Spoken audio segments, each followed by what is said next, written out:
নিঃস্ব অবস্থায় কি দোয়া করতে পারেন একজন মানুষ, এই দোয়াটা শিখে নেন, ইনশাআল্লাহ আপনার জীবনের সমস্ত সংকট কেটে যাবে ইনশাআল্লাহ।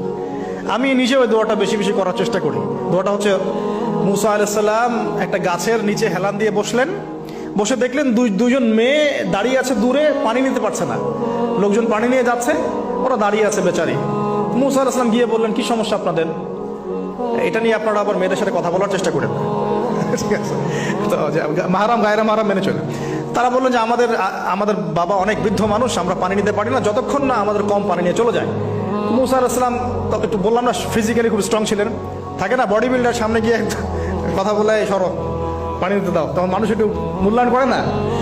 তো মুসা আলাইহিস সালাম এভাবে পানি নিয়ে দিলেন এবং বাছুরদেরকে পানি পান করালেন, করিয়ে গাছের নিচে এসে বসে আছেন। বসে বসে তিনি দোয়া করছেন, এই যে দোয়াটা তিনি দোয়া করছেন, রব্বি, একটা নেক কাজ করলেন, নেক কাজ করলেন না, মানুষের উপকার করলেন, নেক কাজ করে এসে গাছের নিচে বসে দোয়া করছেন, আল্লাহ এখানে তো আমার খাবার পানি বাসস্থান কিছুই নাই, আমি কি করব?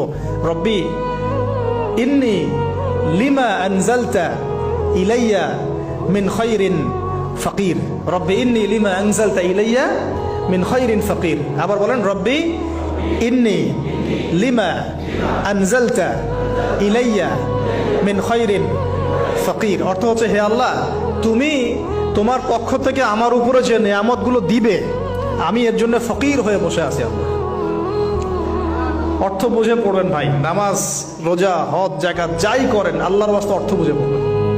অর্থ বুঝে পড়লে আপনার ইবাদতের স্বাদ পাবেন, তৃপ্তি পাবেন, আল্লাহর সাথে কানেকশন হবে, আল্লাহর নূর পাবেন, মাআরিফত পাবেন, সত্য স্বপ্নও দেখবেন তখন ইনশাআল্লাহ। তখন শুয়ে সত্য স্বপ্ন দেখবেন ইনশাআল্লাহ। আল্লাহ পাক তৌফিক দান করবেন। এবার আল্লাহ পাকের সাহায্য নেমে আসলো, ওই দুই মেয়ের মধ্যে একজন হেঁটে হেঁটে চলে আসছে। এবার এই মেয়ের হাঁটা সম্পর্কেও কোরআন কথা বলেছে, সুবহানাল্লাহ। এই মেয়ে কিভাবে হেঁটে এসেছে, এই হাঁটার বর্ণনাও কোরআন দিয়েছে। কোরআন বলেছে এই মেয়ে হেঁটে আসছে লাজুক পায়ে।